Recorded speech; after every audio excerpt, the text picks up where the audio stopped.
The children of gay people aren't some theoretical possibility from the future. We exist. We exist in large numbers. We've existed throughout generations, and we will continue to exist.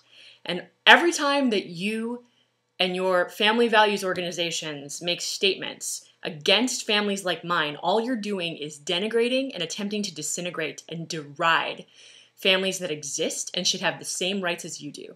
It's an assault on the self-esteem of children who would otherwise be perfectly fine in this society. Homophobia is the only thing that hurts children of gay people.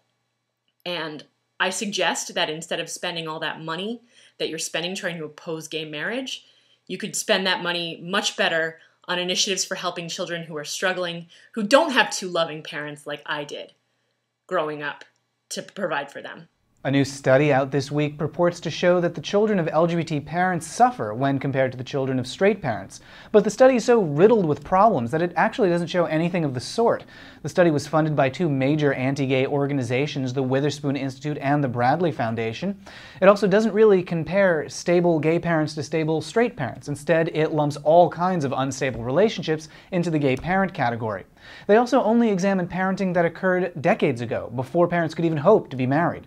And the study didn't consider the length of the relationships. That's a big deal because when you look at the data, you can see that only 2% of the respondents reported having lived with a gay father for longer than 3 years. The editor of the journal that published this study says that the raw data may be released this fall. At that point, independent researchers can examine the findings a little more closely. In the meantime, a wide range of organizations has issued statements in support of LGBT parenting. Hi, my name is Erin Judge. I'm a writer and a comedian. I'm 31 years old. I live in New York. I've been married for about 4 years. Here's a photo of me and my husband. At our wedding, we're dancing. How cute are we? I can't believe it's been 4 years. I'm a small business owner, which makes me a very special type of person in this election. And I'm also the child of gay parents. I was raised primarily throughout my childhood by my mother and my stepmother. I spent many of those years in Texas, and it was great having two loving, caring parents who looked after me and provided for me.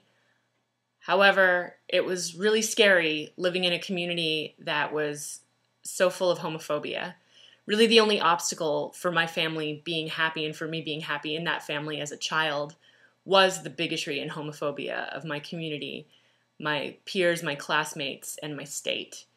I remember one time in my AP US history class, my teacher came out and said that she didn't think that gay people should be allowed to have kids. And I was really afraid that if anybody found out, I would be harassed and that something bad might happen to my parents.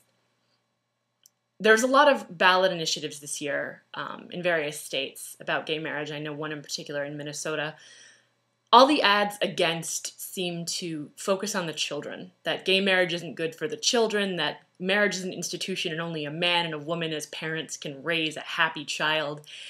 And I think I turned out pretty good. And I'm here to tell you right now that... And finally, an anniversary. 45 years ago this week, the Supreme Court of the United States decided Loving versus Virginia, overturning state laws that prevented interracial marriage. Years later, Mildred Loving herself stated, quote, "I support the freedom to marry for all. That's what loving the case and loving each other are all about."